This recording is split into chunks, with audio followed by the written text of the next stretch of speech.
Magandang lalaki at babae po sa inyo lahat. Ako po si Vic Garcia. Ako naman po yung kapamilya, Evelyn Garcia, at ito ang Tulong ko pa sa Global sa TFC, The Filipino Channel. Nandito na naman kami para bigyan kayo ng tulong kaalaman para sa buhay na mas matagumpay Mas masaya. at mas makabuluhan. Kapamilya, may kilala ka bang gusto nang mag-resign sa trabaho? Sila yung mga taong tamad na tamad gumising sa umaga para pumasok sa trabaho. Good news, mamaya pag-uusapan natin. Ano ang mga dapat malaman at gawin kung nahihirapan ka na sa trabaho? Sa ating episode na Trabaho, titigil o magpipigil? magpipigil?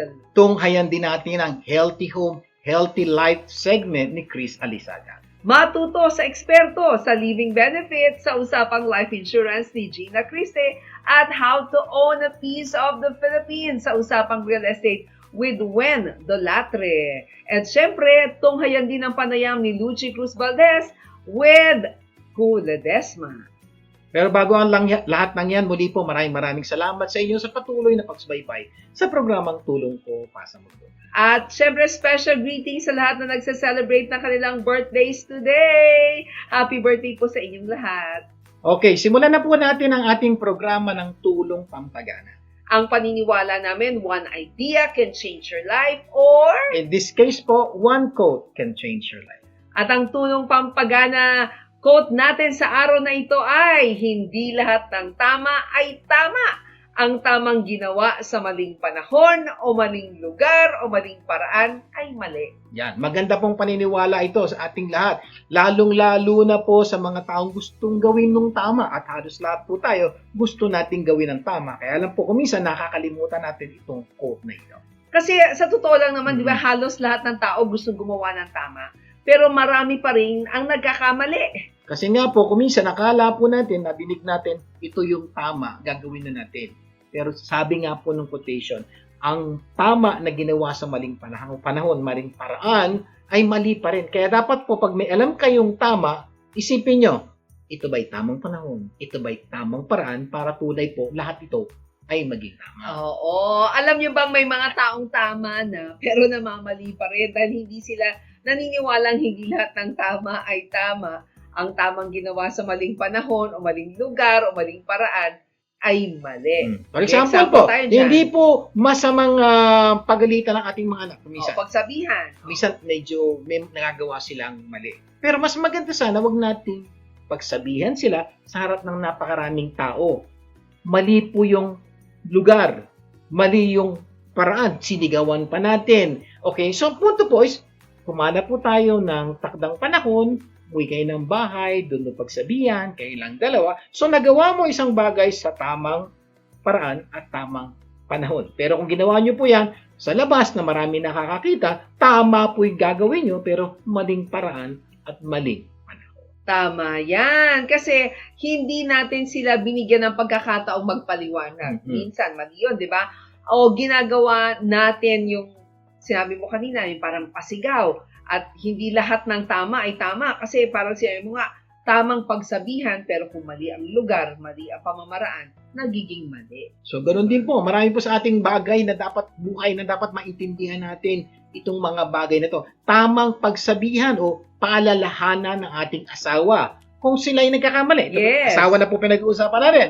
Pero ito'y magiging mali kung gagawin natin to sa maling lugar. For example, habang kasama nyo ang mga kaibigan nyo sa isang restaurant, medyo hindi po tamang pagsabihan sila sa lugar na yon at sa paraan na ginawa mo dahil maraming ibang nandidinig. Oo, kasi minsan napapahiya sila di ba? Sa harapan ng maraming tao. Dapat kasi kung gusto mong itama ito, gawin mo sa private place. Kaya nga yung quote natin, hindi lahat ng tama ay tama kasi kung mali yung pamamaraan, mali yung lugar, nagiging mali. Yun po, example ba? Tamang dapat pag-usapan kung mayroong hindi na pagkakasunduan. Kung sino man to, kaopisina, kaibigan, kamag-anak, tama pong dapat pag-usapan para di lumaki. Pero ito'y magiging mali kung gagawin natin ito sa maling panahon. For example, Christmas party, o kaya may celebration, may birthday, wag nyo na may isabay. Kasal, oo. Okay po pag-usapan, pero wag itong panahon ito. Dahil hindi maganda. For example, gabi na pagod na asawa nyo, pag-uusapan nyo pa. So medyo mali yung panahon Kaya dapat po ipagpaliban natin, mag-antay tayo sa tamang panahon. O kaya, again, yung sinabi natin kanina, dapat gawin natin ito sa pribadong lugar. No? Kaya lagi natin iisipin na hindi ko mo alam nating tama, gagawin na natin. Dapat isipin natin yung pamamaraan at maging ang lugar. Always remember, there's always perfect time for everything. So, anuman ang alam nyong tama, siguraduhin nyo, ito ay gawin sa tamang paraan, tamang lugar, at tamang panahon dahil hindi lahat ng tama ay nagagawa po sa ating pag ginawa ito sa maling panahon o maling lugar, ay mali po yung bagay na yan. Correct. Sana mula sa araw na to, gawin natin at maniwala tayo na hindi lahat ng tama ay tama. Ang tamang ginawa sa maling panahon, maling lugar, maling paraan ay mali. Sigurado po kami, pag ginawa nyo ito, gaganda ang inyong buhay. Okay, tunghayan naman natin ang Healthy Home, Healthy Life segment ni Chris Alizaga, hatid sa inyo ng Purify by Pura Vida, authorized Carico dealer in California. Chris? Pagod ka na ba mag-isip? Napansin mo ba, kapag kulang ka sa tulog, mas irritable ka, mas madaling masaktan, mas mahirap magdesisyon. Hindi ka naman masamang tao eh. Pagod ka lang. Sleep is fuel for the mind. Kapag kulang, umihina ang emosyon na control. Kaya minsan, sumasabog tayo sa maliliit na bagay. Kung parang ang bigat ng pakiramdam mo araw-araw, huwag mo agad sisihin ang sarili mo. Tanungin mo muna kung nakakatulog ka ng maayos. Ang maayos na tulog ay nagbibigay ng clarity, mas malinaw na pag-iisip, at mas mahinahong puso. Ang Carico Grounding Mattress supports relaxation and nervous system, helping your mind slow down so you don't just sleep, you rest deeply. At kapag malinaw ang isip, mas maganda ang direksyon ng buhay. Ako po, si Chris Alizaga, handang tumulong para mas gumanda ang buhay. Maraming salamat, Chris. Until next time. Okay, bago tayo mag-break, if you're looking for an outstanding, trusted immigration lawyer with expertise and compassion for Filipinos, reach out lang po kay Attorney Ed Alan Lindain. Tawagan niyo pong numerong 747-214-7474. And for consultation, email us at tulongkapasamoglobal@gmail.com. Para naman sa immigration medical exam and Form I-693 completion, visit Atala Medical Group at 557 North Maclay, San Fernando, California. O tawagan ng numerong 818-639-0209. O mag-email sa tulongkopasamoglobal@gmail.com. At bago tayo mag-break, alam nyo bang darating dito ang sikat na singer-comedian na si Mitch Valdez? Join her and equally funny Fabulous Reyes with singer-composer Odette Quesada in this hilarious comedy concert on Saturday, April 11 at the Masonic Center in San Francisco, California. You can also catch them the following Saturday, April 18 in Collingswood Grand Ballroom, New Jersey. For tickets and reservations, call the number on your screen. Magbabalik pa ang Tulong Ko Pasa Mo Global. Huwag bibitin. Tulong ko, ipasa mo, gaganda ang mundo. Tulong ko, ipasa mo, gaganda ang mundo. Nagbabalik ang Tulong Ko Pasa Mo Global. Vic Garcia po muli. At Avelyn Garcia. Dadako na tayo sa ating tulong pampaganda ng buhay. Ang paniniwala namin, you don't become what you want, you become what you do continually. At dahil gusto namin patuloy mas gumanda ang buhay nyo, patuloy kaming magbibigay ng mga tips na pwede nyong gamitin tungo sa mas magandang buhay. Hatid sa inyo ng Pretty Looks Philippines. For more information, visit their website and book your appointments with the masters from their different branches across the Philippines. Kapamilya, may maganda bang naidudulot kung yung asawa mo ay nag-cheat sa'yo? Not once, but twice? Alamin ang kwento patungkol dito sa nag-iisang Kuledesma sa Usapang Real with Lucci.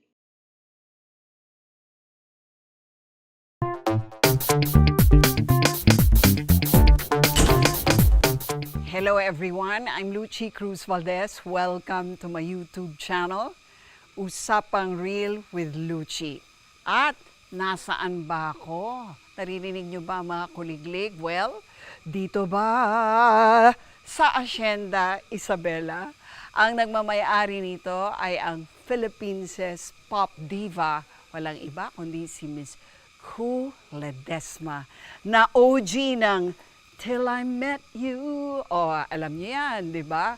At saka ng, eto, Ako ay Pilipino. Oh, si Miss Ku yan. Kausapin natin siya.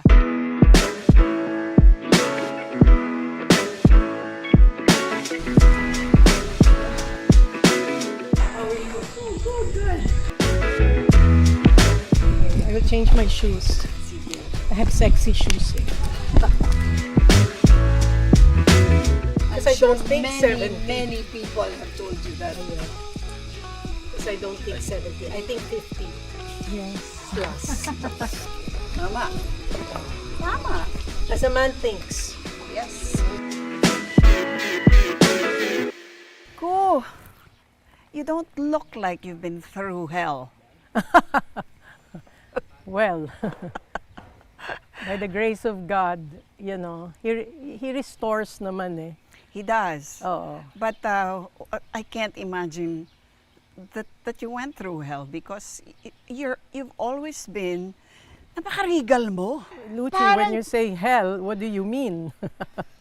No, I mean, kasi di ba, yung expression na she went through hell, parang talaga you expect talaga, di ba, bagsak na bagsak Although I na. never say that Why not? I went through hell. Why not? Because I don't imagine that the trials in life is to make you go through hell, Mm. but really to teach you kahit na may problema. Although it's difficult, di ba? Mm-mm. Pero ngayon, parang nagagawa ko na pwede kong tawanan ng problema. Yeah, what? Oo. Okay, so tell me, what was the worst? Well, let's list down the worst disciplines worst. of the Lord on your life. Well, the discipline of changing my character. Tell me about your marriage and how, I mean, you know, everybody knows naman in general. I've spoken about the details before. Before, I didn't want to even say na, umalis yung husband ko. Kasi parang, si Ku Ledesma, iniwanan ng asawa. I was broken, period. Very broken. Balde-balde ang iniyak ko. And syempre, hindi mo pa naiintindihan. I didn't even know that there was another person involved. Kasi, you know, my husband was saying, we're not, you know, hindi tayo we don't understand each other, we're always arguing, we can't work together. For 2 weeks, I was in limbo. I didn't know what was happening. And then a friend calls me and says, there's another party, you know, a third party. So doon, parang doon ako nagalit, lalo ako nagalit. You know, I felt betrayed, whatever that was. Angry, talagang galit na galit ako. And then I remembered my friend from Bacolod, si Ed Gatchalian. Yes. And then he shared with me, well, we do not wrestle with flesh and blood. Ibig sabihin, demonyo, kaaway natin, hindi tao. So, you know, namulatan ako. Pero, you know, I kept telling him, kung ayaw niya, di wag. Bakit ba ako mamimilit sa ayaw? Sabi ko, hindi naman ako pangit. Malakas ako kumita. I'm sure I'll find someone. Siyempre, magaling si Ed. Sabi niya, teka, Ku. Tingnan muna natin what God wants. That was the thing that made me so hungry for the Word. I could not put the book down, ang Bible. Then I started, and then I discovered in the book of Matthew, love your enemies. Sabi ko, oh my gosh, how will I do this? Galit na galit ako doon sa babae, di ba? And then I saw in James 5:17, the prayer of a righteous man is powerful and effective. Sabi ko, oh, sige Lord, I will walk righteously with you and I will pray that my husband comes back. Kasi sabi ko, I cannot live alone. I cannot be alone. Anong inspirasyon ko? Walang magmamahal sa akin. So, on the 7th month, nakausap ko pa nga yung husband ko on the phone. He was packing his things in the US and sabi ko sa brother ko, kakausapin ko siya. Parang naging ko, no? Yung parang nagkaroon ako talaga ng courage to speak it. And I kept telling people, babalik yun. Ganyan. Alam mo ba, sabi ko sa kanya, oh, even if she's the Queen of Sheba and the most beautiful woman, babalik ka eh. Yung ganyan, he was quiet. He was quiet on the phone. Nakala ko binagsakan ako. So, sabi ko, hello? Sabi niya, yeah. Ganon yung dating. Anyway, bumalik siya after 2 months. So, on the 9th month, bumalik siya. So, we put up a business. Our business became so successful. But And I believe- how's the marriage?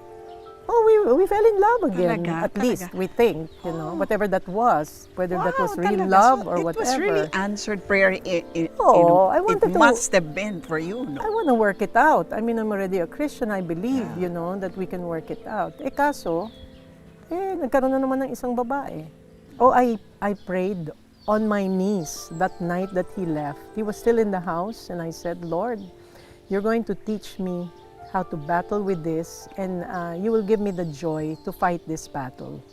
And I kept saying so many things to the Lord, and Lord, you will make my life exciting. So, Ganon. ganun na yung prayer mo. Oo. Hindi Tapos, na yung bring him back to me again. Hindi. Hindi. Hindi.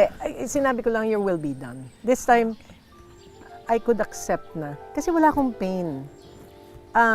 The first time, yun yung, I was lonely, magkakaroon ako ng loneliness, may pain ako, very mababaw pa yung way of thinking ko na I'm not going to have an inspiration when I sing, yung ganyan-ganyan, no? Parang, how can I live a life without someone? So when I woke up the next day, the second time we separated, because of that prayer, naging real yung promise ni Lord na crying may come at night, but joy comes in the morning. So when I woke up, I only had 3 hours of sleep, but boy, I felt so light-hearted. I said, wow, Lord, what is this? Yung grace ng Panginoon na naramdaman ko, na tinanggal niya lahat yung bigat. Na I will never forget that day. Na sabi ko, sige Lord, I'm not gonna cry anymore. So it's been, how would I say? It's been 26 years that I started, reading the Bible, doing Bible studies. 25 years ago nangyari yon, 26 somewhere there. And it's been about, how would I say, more than 18 years hindi na kami magkasama. So how are you and your husband now? Are you friends? We are friends. Oo. Better than before.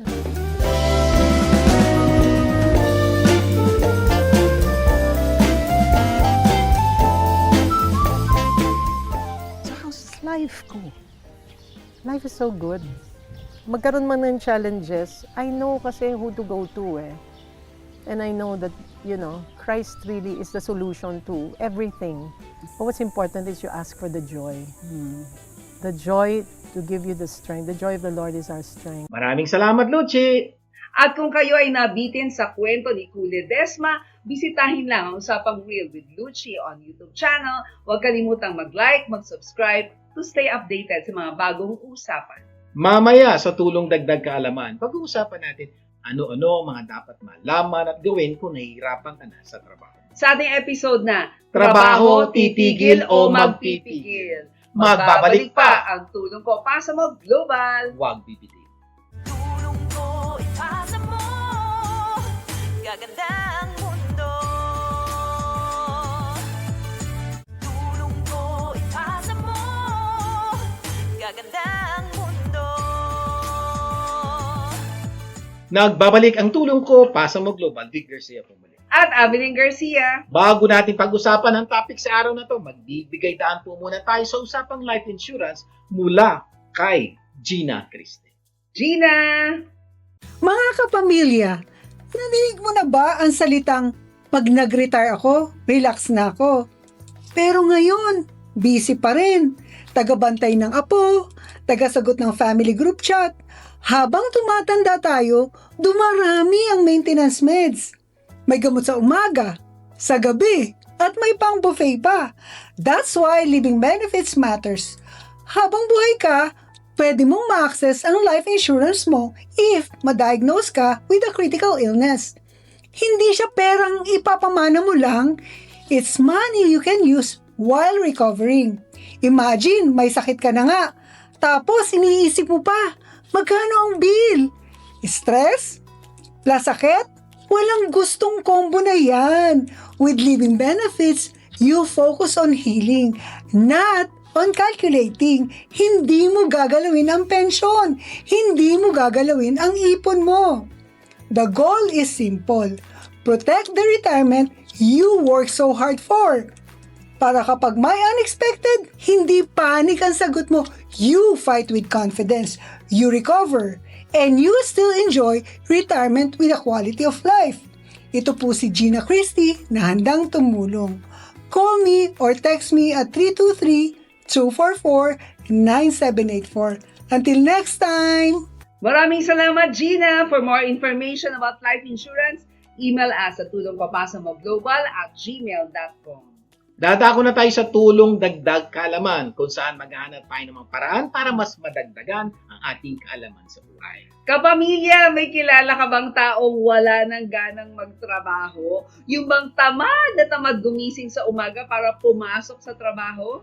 At ang palaging sinasabi ay, trabaho na naman, papasok na naman, traffic na naman, makikita ko na naman ang boss ko. At marami pang ibang na naman. At kapag nasa trabaho na, titingin lang at titingnan lang ang orasan kung malapit na ang uwian. Naku naman. Ikaw. Kung empleyado ka, ganado ka pa ba sa trabaho mo? O sawang-sawa ka na? Good news po sa araw na to, pag-uusapan natin kung ano-ano mga dapat malaman at gawin kung nahihirapan ka na sa trabaho mo. Sa ating episode na, Trabaho, titigil o magpipigil? Okay, makinig po kayo mabuti. Meron po kaming didiscuss na ilan sa mga dahilan bakit may mga taong tamad nang pumasok sa trabaho. Okay, tingnan nyo po, alin kayo dito at pakinggan nyo mabuti yung mga solusyon na sasuggest namin sa inyo na baka pwedeng yung gawin para hindi na kayo mag-resign o maghanap ng ibang trabaho. Number one, ang dahilan daw, mababa ang sweldo o kulang sa benepisyo. yan, ibig sabihin po, ang problema niya, kulang yung perang natatanggap niya. O kaya naman, kahit okay naman yung sweldo, kaya lang walang benepisyo. Normally po, nagiging issue yan sa isang trabaho at nagkukos po ng katamaran o na, parang gusto nang mag-resign sa trabaho. Kapag ganyan ang nangyayari sa'yo, ano ang solusyon? Maghanap ng trabaho, magbibigay ng malaking sweldo kung meron. Yeah. So, normal po, pag yan ang problema mo, dapat maghanap ka. Kasi nga, ang problema mo, baba yung sweldo o kulang benepisyo, maghanap ka. Kwan lang po namin ito, sana mayroon. May makita kang trabaho, magbibigay ng malaking sweldo at ng maraming benepisyo. Kung wala ka namang makita magbibigay sa'yo ng malaking sweldo, magpasalamat ka na lang may sweldo ka na kahit mababa, di ba? Yung iba nga, kahit mababang sweldo, wala, ikaw meron. So, sana with that, yung gratitude, yung grateful heart mo, manumbalik yung gana mo sa trabaho kasi nagkaroon ka ng kakaibang perspective. Totoo po, may mga pagkakataon po, ganito po, may mga empleyado ganito. Nagreklamo sa mababang sweldo, mababang benepisyo. Okay na yun, nagreklamo siya. Sinubukan niya maghanap ng trabaho. Wala pong tumanggap sa kanya. So ano po ang ginawa niya? Galit siya sa trabaho meron siya. Ang problema, wala naman siya opportunity kumuha ng trabaho sa labas. Kawawa mo naman. Bakit? Kasi galit ka sa trabaho mo ngayon, hindi ka naman makakuha. Sino pinarurusahan mo? Sarili mo. So good news, mayroon kaming solusyon kung yan ang sitwasyon mo. Gusto mong umalis, pero di ka makaalis dahil wala kang makuha ang ibang trabaho. Ano pwedeng gawin? Oo, be thankful. Magpasalamat. Sabi nga ni Oprah, sabi niya, be thankful for what you have. You'll end up having more. If you concentrate on what you don't have, you will never ever have enough. Yan po ang nagiging problema nyo eh. Ibig sabihin, may trabaho ka na, ang baba ng sweldo. May trabaho ka na, walang benepisyo. So nakikita nyo yung pangit. Pero hiling po namin kung ikaw to. Pwede mo palitan natin, pasalamat ka, may trabaho kang nagbibigay ng sweldo kahit hindi mo gusto. At may benepisyo. Pag mula sa araw na to, pumasok ka sa trabaho with that kind of a mindset, mababawasan inis mo, madadagdagan ng sigla mo, and there's a big possibility, hindi ka na may inis o hindi ka na mababagot sa trabaho. Ito good news. Mababa pa rin sweldo mo. Konti pa rin ang benepisyo. Pero masaya ka na. Di ba magandang balita yan? Yes, kaya maraming tao parang walang gana sa buhay, no? Mahilig kasi maghanap ng wala. Kaya dito din makita wala, Totoo. di ba? Nakakalimutan na niyang marami siyang meron. Totoo yun po. Kaya wala, kawawa mo naman eh. Kasi ang hinahanap mo wala, alam mong wala. Hahanapin mo. Wait, ba't hindi ka magpasalamat doon sa mayroon? Promise po, magkakaroon ng pagbabago ang iyong pagtatrabaho. Naalala ko yung sinabi ni Epictetus eh. Sabi niya, he is a wise man who does not grieve for the things which he has not, but rejoices for those which he has. Ayan daw, matatalino. Yung matatalino, sila yung mga taong di umiiyak sa wala. Wala nga eh. Pero simple lang po ginagawa niya. Ano yung meron siya, doon siya nagpapasalamat at doon siya nagpapakasaya. May trabaho ka, makasaya ka. Ay, yung iba naman, mataas ang sweldo. Oo. Pero sobrang hirap daw ang trabaho. At wala silang panahon sa pamilya. Totoo. So, kaya wala nang gana, Hmm. di ba? Baka kapag natuto kang magpasalamat, baka bumalik ang gana mo sa trabaho. Totoo po, yun ang po yung problema na iba. Sobrang dami yung trabaho, kaya ayaw na. Ang problema, tandaan niyo po, ano ba gusto niyo? May sobrang trabaho, may sweldo, malaki sweldo, o walang trabaho at walang sweldo? Pasalamat ka na lang. Mamili May ka trabaho ka. Kahit medyo mahirap, pasalamat. Sabi nga ni William Arthur Ward, gratitude can transform common days into thanksgivings, turn routine jobs into joy, and change ordinary opportunities into blessings. So, ano na po payo namin? Pasalamat kayo kung ano meron ka at huwag munang hanapin yung wala ka. O yung iba naman, wala na daw dapat ipagpasalamat sa Ayan. trabaho. Pangit lahat. Oo. Di i-check mo na lang yung pulse mo. Buhay ka pa. Yung iba, hindi na nagising kaninang umaga. So, grateful ka pa rin dapat. Opo, napakadami po pwede ipagpasalamat natin kung hahanapin natin. Kaya nga ngayon na naghanap tayo ng wala, pwede ba maghanap tayo ng meron? At ang dami pong meron na hahanapin natin at pag nakita natin, sasaya po kayo. Kasi kung wala ka talagang makitang pwedeng ipagpasalamat, Which is impossible. doon mag-resign ka Ayan, na. kung talaga wala na, pinapagod mo na lang yung sarili mo. Lahat ng sinabi namin, hindi mo magawa. Mag-resign ka na. Okay, dahilan Number two. Hindi kasundo ang mga katrabaho. Ayan. Boss, katrabaho mo at marami pang iba. Isa matinding dahilan yan. Kuminsan kahit malaki sweldo, mataas ang benepisyo, nag-resign ng mga tao. Bakit? Hirap po sila sa mga tao kasama nila sa trabaho. Kaya sabi nila, resign na lang. Di ang solusyon, alamin mo kung bakit kayo hindi magkasundo. Ayan ang napakasimpleng Kung boss solusyon. mo ang problema mo, remember, control is the root of all conflict. Kadalasan kaya kayo hindi magkasundo, both of you wants to be in control.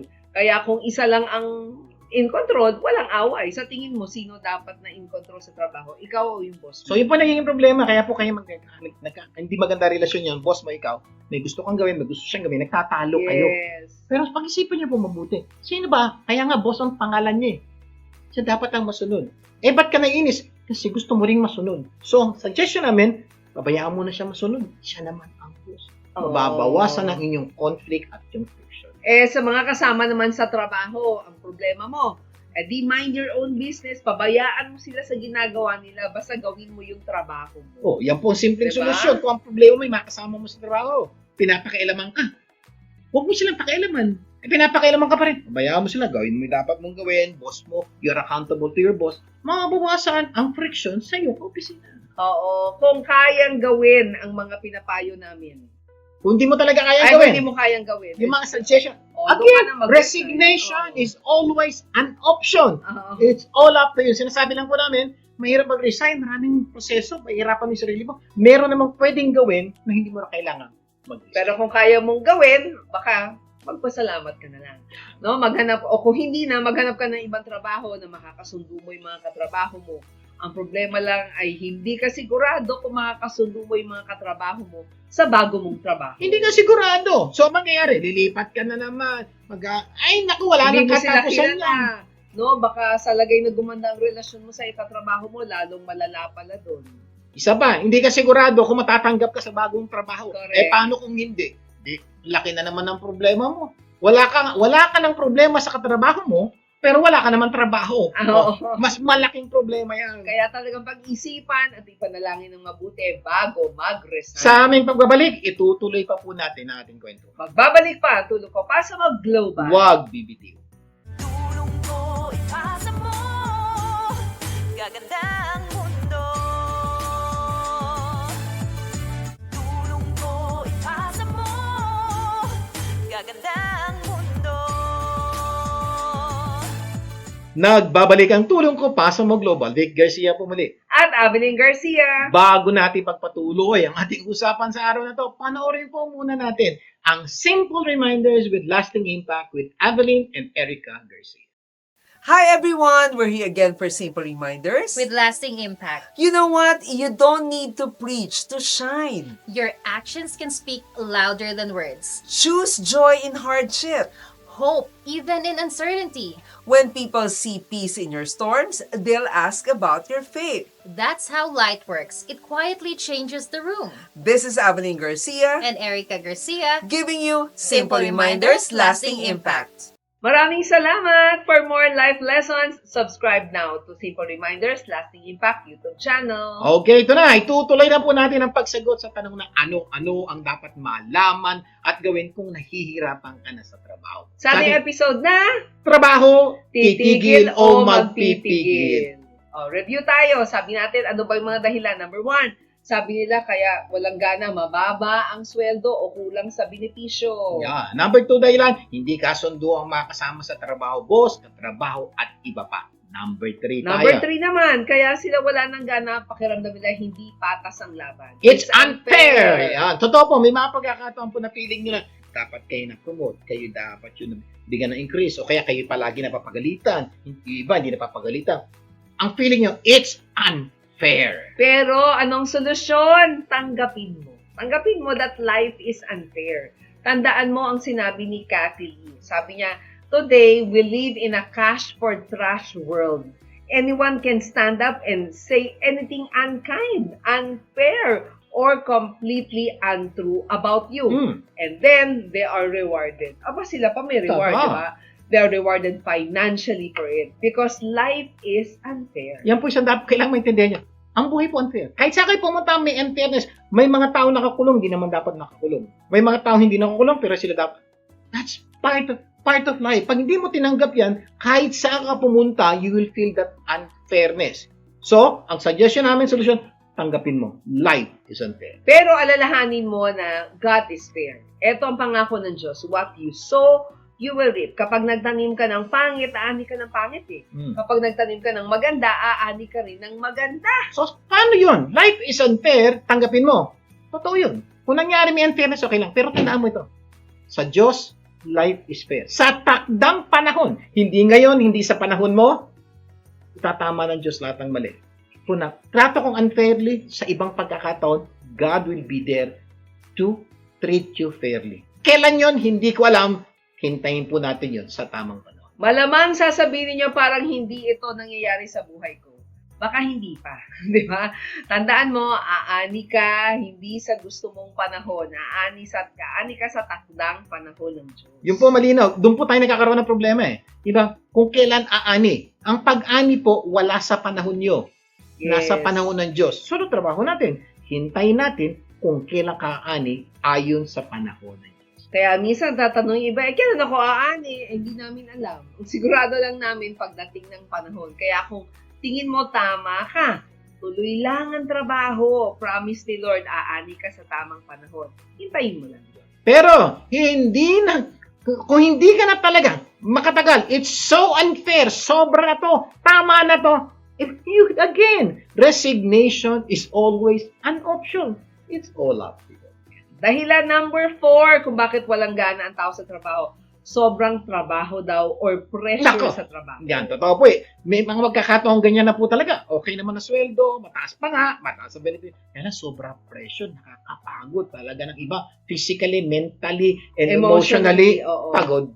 Solusyon. Ang solusyon, maghanap ka ng mas madaling paraan para matapos ang trabaho mo. Yun ang unang-una. Oo. Huwag ka kagad mag-resign. Baka naman may ibang madaling paraan para matapos yung trabaho mo para hindi ka ma-stress. Sistema, siguro. Baka sistema no? kailangan mo. Baka naman kailangan mo magpaturo. Maraming ibang paraan para gumaan yung trabaho.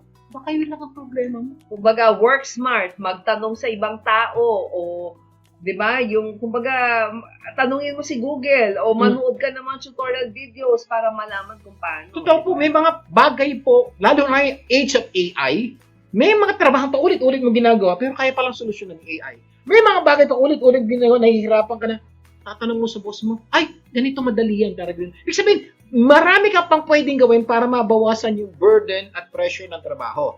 Gawin mo muna yon.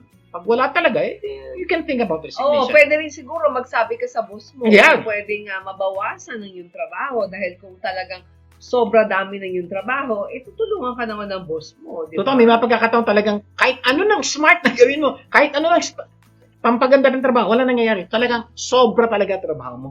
You can always go to your boss and explain your situation. Boss, ito sitwasyon. Ganun ba? Sige, hatiin natin trabaho mo. Kumisan po, kailangan lang nating magsabi at magpaliwanag at maraming boss po sa aking experience, makikinig naman po sa inyong paliwanag. Ang mas maganda, manalangin ka na tulungan ka ng boss of all bosses. Di ba? Si Lord, di ba? Na magampanan mo ang iyong responsibilidad. Kahit mahirap. Yun nga, kung minsan mapapansin nyo, may problema kayo sa trabaho, hirap-hirap. When you start praying, God will intervene. Yes. Dadali yung trabaho. Kumisan, ganyan, lalo na yung mga sa sales, hindi makabenta. Oo. Ay, hindi mo makabenta, matatanggal ako sa... Ay, and God's blessing can be upon. Sometimes, the bad things that happen in our lives put us directly on the path to the best things that ever happened to us. Yan, yung malalaking problema po natin, nagdadala po sa atin, nagtuturo sa atin na may Diyos na pwedeng tumulong sa ating problema. At kung hindi mo na talaga kaya, then mag-resign ka Yan, na. again, option yan eh. It's all up to you. Dahilan number 5. Number 5, hindi gusto ang trabaho. Ayan, may mga tao talagang Oo. napasok doon, hindi niya gusto, kailangan lang talaga ng trabaho, pumasok, at ngayon, inis na sa trabaho, pinili niya, na hindi niya gusto. Napilitan daw. Oo. Solusyon. Solusyon, alamin mo ano ba talaga ang gusto mo. So yun po yan. Diba? Bago ka mag-resign, alamin mo gusto mo bakit. Kasi pag nag-resign ka at lumipat ka, hindi mo alam, lilipatan mo, baka mali pa rin. So bago ka Oo. mag-resign, diyan ka muna. Ano ba talaga gusto kong trabaho? Ano gusto kong gawin? Now, pag sigurado ka na, saka ka mag-resign, maghanap ng trabaho gusto mo. At baka pwede mong kausapin ng boss mo Yeah. at magpalipat ka sa ibang departamento na magugustuhan mo. Ayan, hindi mo kailangan mag-resign. Diba? May mga sitwasyon po, ganyan na nangyayari. At mas madali, pwede mong piliing gustuhin ang trabaho mo because life is a choice. Yan, dyan ay trabaho mo, okay naman ang sweldo, piliin mo na lang, enjoyin mo yung ano yung meron dyan, dahil hindi ka nag-resign. Pero kung talagang hindi na talaga, Again. resign is an option. Number 6. Walang asenso. Ayan! Ito yung mga sitwasyon na, Sir, 10 taon na ako sa trabaho ito, walang asenso sa posisyon, walang asenso sa sweldo, walang asenso sa benepisyo. Sir, ayoko na. Solusyon! Tanungin mo sa boss mo kung paano ka ma-promote. O Yan. pwede yun. Hmm. Oo, baka hindi mo lang nagagawa ang gusto ng boss na paggawa sa'yo ng boss mo. Marami na kaming nakitang napopromote dahil nagtanong lang sa Totoo. boss nila. Oo. Kung yan ang sitwasyon mo, pagbalik mo sa opisina, parang iba, boss, tagal ko na rito, parang hindi ako ma-asenso. Meron ba akong pwedeng gawin para ma-promote ako, mataas ang sweldo ko? Sabihin niyo lang po sa akin, subok akong gawin dahil gusto ko pong umasenso. Ay naku, pag ganyan po kayong empleyado, tuwan-tuwa mga boss. Yes. At sasabihin po sa inyo, at pag ginawa niyo yun, malaki posibilidad, umasenso. Or pwede rin maghanap ng trabahong pwede kang umasenso. Kung meron. Kung meron. Lipat na. Okay. Napansin niyo po, marami pong pwedeng gawin sa problemang pinagdadaanan niyo. Hindi kaagad resignation ang solusyon. Mamaya, tutuloy natin ang usapan kung ano-ano mga dapat malaman at gawin kung nahihirapan ka na sa trabaho mo. Magbabalik pa ang tulong ko para sa maglupa. Huwag bibitiw. Tulong ko ipasa mo, gaganda ang mundo. Tulong ko ipasa mo, gaganda ang mundo. Nagbabalik ang tulong ko para sa maglupa. Vic Garcia po muli. At Evelyn Garcia.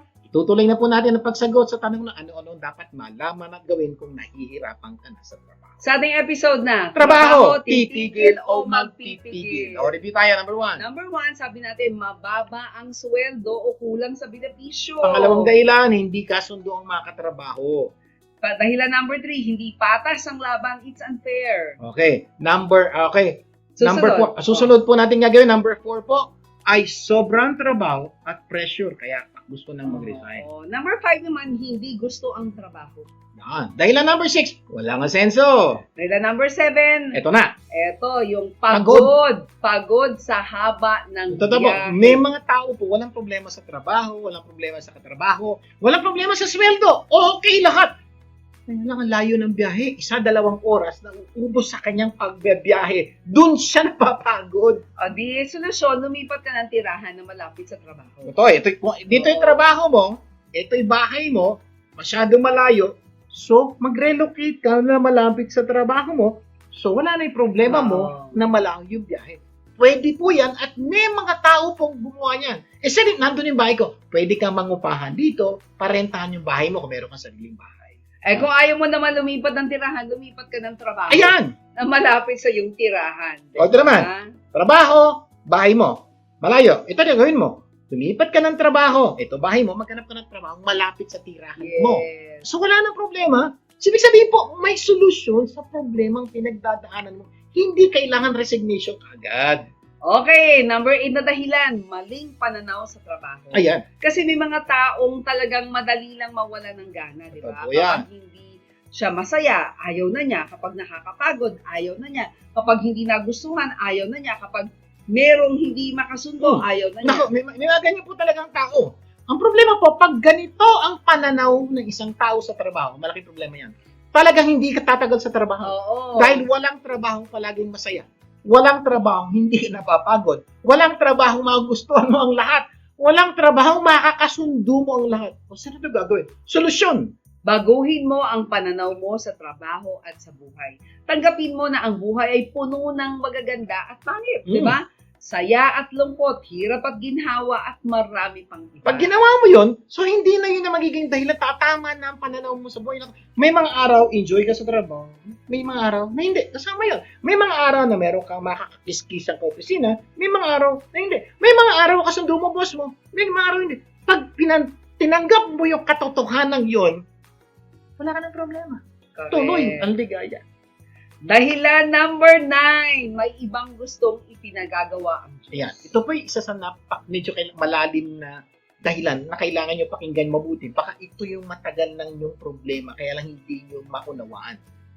May mga tao po yung, alam nyo po yung nagtatabak, may hinahanap yung puso mo. Yes. Ito. Ano po yun? Normally po, meron pong panawagan sa iyo ng Diyos, may calling. Merong specific na trabaho binibigay sa iyo na hindi mo ginagawa. Na until makita mo yon, doon ka lang tunay na sasaya at liligaya. Kung ikaw to, ito solusyon.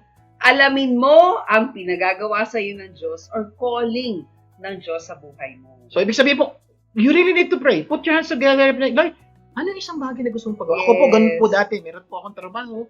Okay naman po. Pero alam niyo po, may kulang until I prayed and asked, Lord, ano yung isang bagay na gusto mong pagawa sa akin?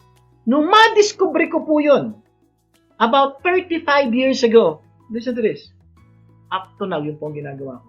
At ang sarap po pag ginagawa niyo yung kalooban ng Diyos sa buhay niyo. Baka ito ang problema mo. So mamayang gabi, manalangin ka at hingin mo ang kalooban at ang plano ng Diyos sa buhay. At kapag alam mo, gawin mo na. Tandaan mo si Lord, hindi nagkakamali. Ikaw, marami ka ng pagkakamali. Kami, marami ng pagkakamali, di ba? Kaya remember to trust in the Lord with all your heart and lean not on your own understanding. In all your ways, submit to Him, and He will make your paths straight. Totoo po yan. Ito po yung verse of Bible na tunay pong nakatulong po sa amin. Gabayang kami, mapunta kami dun sa kalooban ng Diyos. At alam niyo po, kung meron pang isang bagay na dapat bawat tao ay malaman ang plano ng Diyos sa buhay niya. At sisiguraduhin po namin kayo, magkakaroon po kayo ng patagumpayan, kaligayahan sa buhay, at magkakaroon po kayo ng kabuluhan ng buhay nyo dahil nagampanan nyo ang pinapagawa ng Diyos. Okay, ulitin lang natin ating pinag-usapan ha. I-summarize lang ano-ano ng mga dapat malaman at gawin kung nahihirapan ka na sa trabaho mo. Sa ating episode na Trabaho, Titigil o Magpipigil. Dahilan number 1, mababa ang sweldo o kulang sa benepisyo. dahilan number 2, hindi makusundo ang mga trabaho. Dahilan number 3, hindi patas ang laban, it's unfair. Dahilan number 4, sobrang trabaho o pressure. Number 5, hindi gusto ang trabaho. Number 6, walang asenso. Number 7, pagod sa haba ng biyahe. Number 8, maling pananaw sa trabaho. And number 9, may ibang gustong pagawa ang Diyos. Sana marami kayong natutunan sa pinag-usapan natin sa araw na to. At next week, marami tayong pag-uusapan na tunay na magpapaganda ng inyong buhay at ng mahal ninyo sa buhay. Manalangin po tayo. Ang mga nasa langit, maraming po salamat sa pagpapaalala niyo sa amin na hindi resignation palagi ang solusyon kung may problema kami sa aming trabaho. Dalayan ko po sa lahat na nanonood ng programang ito na may problema sa trabaho. Ugnayan niyo po sila, gabayan niyo po sila, at bigyan niyo po sila ng tamang direksyon kung anong dapat nilang gawin sa kanila. Patnubayan niyo po lahat ng Pilipino saan mang sulok ng mundo. Lahat ay dalangin namin sa pangalan ni Jesus. Amen and amen. Laging tandaan ha, kung ano na itulong ng programang ito, ipasa mo naman sa iba. Imbitahin niyo po ang inyong mga kapamilya na tumutok sa programang ito sa susunod nating pagkasama. At sama-sama natin pagandahin ang ating At buhay. ng mga mahal natin sa buhay. Ako po ang iyong kapamilya, Vic Garcia. Ako naman po si Avelyn Garcia. Laging tandaan, Sa tulong ko pa sa mo global, gaganda ang mundo. Tulong ko ipasa mo. Gaganda ang